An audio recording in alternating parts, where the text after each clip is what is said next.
नमस्कार, TM24 channel में स्वागत है आपका। आज हम बात करेंगे लव जिहाद और धर्मांतरण के मसले पर। ये जो धर्मांतरण है, जो इसके ऊपर बात करेंगे।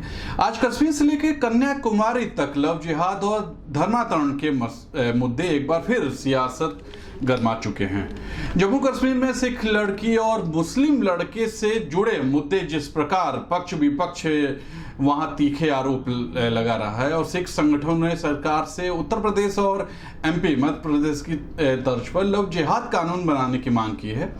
आरोप है कि 2 सिख लड़कियों को श्रीनगर में जबरन दूसरे समुदाय के लोगों से शादी के लिए बंधक बनाया गया, यह आरोप है। हालांकि बाद में इस प्रकरण में कई अन्य पहलू भी सामने आए, वो लव जिहाद के दावों के विपरीत थे।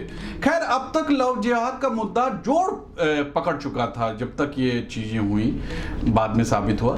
यह मामला ऐसे समय में उठा जब जम्मू कश्मीर और पंजाब दोनों जगहों पे चुनाव की तैयारियां शुरू हो गई हैं। अगले साल 5 राज्यों में विधानसभा चुनाव होने वाले हैं और इसलिए इस प्रकरण को लव जिहाद टाइप रूप दिया जा रहा है, जैसा लोग बोल रहे हैं। पिछले कुछ महीनों में यूपी, उत्तराखंड जैसे कई राज्यों में इस दिशा में कानून बनाने की पहल की गई है।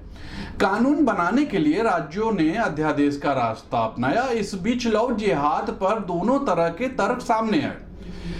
मामला हाई कोर्ट, सुप्रीम कोर्ट तक पहुंचा और कुछ में सुनवाई चल रही है। इसके अलावा बीजेपी शासित राज्य मध्य प्रदेश, कर्नाटक, हरियाणा, असम और हिमाचल प्रदेश में लव जिहाद से संबंधित कानून या तो बन गए हैं या इसे बनाने की पहल की जा चुकी है।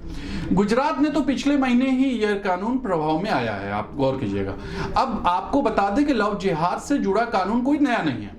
पहले भी मध्य प्रदेश सहित 10 राज्यों में इससे जुड़ा कानून था।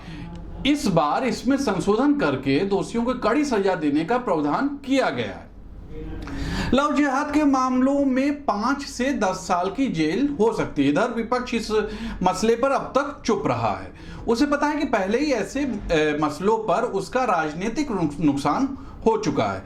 इस कारण आप गौर करेंगे, विपक्षी दल मुस्लिम संगठनों के निशाने पर भी आ गए। खासकर ओवैसी की पार्टी ने कुछ राज्यों में अपनी सियासत मजबूत भी कर ली इसी के बल पर।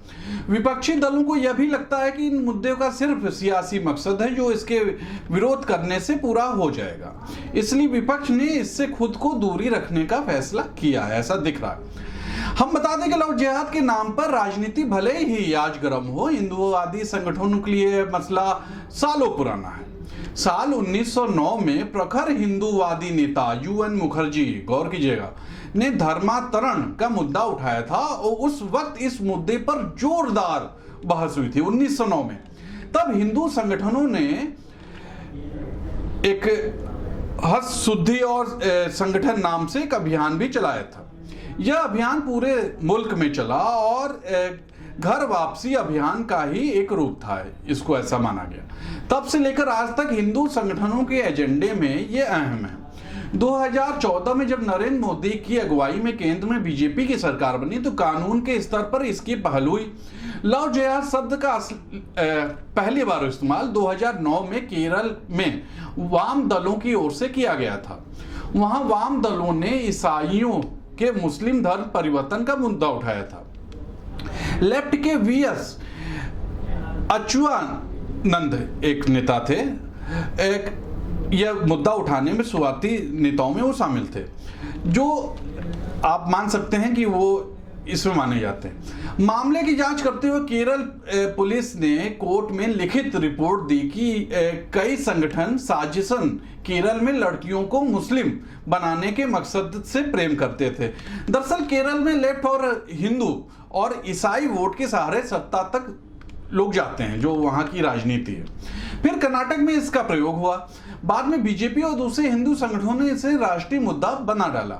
2014 के बाद पहली बार यह मुद्दा तब बड़े पैमाने पर सामने आया जब एक टीवी चैनल के स्टिंग ऑपरेशन में एक संगठन की ओर से धर्म परिवर्तन करने का दावा किया गया। इसमें यह भी दावा किया गया कि यह संगठन विदेश से पैसा लेकर देश के अंदर इस तरह की गतिविधियां करता है और हिंदू लड़कियों का ब्रेन वॉश करता है। इन सब कामों के लिए विदेश से हवाला के जरिए फंडिंग की जाती है। ये स्टिंग ऑपरेशन में उन्होंने साबित किया। एजेंसी ने इससे जुड़े सबूत मिलने का भी दावा किया। फिर इससे संबंधित केस सुप्रीम कोर्ट तक पहुंच गया। हालांकि अभी तक इस मामले की जांच पूरी नहीं हो सकी है। स्टिंग ऑपरेशन हो गया, केस कोर्ट में चला गया, फिर भी अब देखना यह कि कश्मीर पंजाब में किस स्तर से यह मुद्दा लिया जाता है। हम आपको बता दें कि आज की चुनावी राजनीति में ऐसे मुद्दे विभिन्न दलों के लिए लॉटरी लगने जैसे हैं। कारण एक तो ऐसे मुद्दों की ढाल बनाकर सरकारें विकास और जन कल्याण के मुद्दे को पीछे कर देती हैं। दूसरे ये मुद्दे वोट दिलाने के लिए जितने कारगर हैं उतना असरदार कोई और मुद्दा नहीं है। चलिए देखते हैं इस बार लव जिहाद का ये मुद्दा किसके लिए कितना रंग दिखाता है। तब तक के लिए नमस्कार, कल फिर मिलेंगे नए मुद्दे के साथ। तब तक के लिए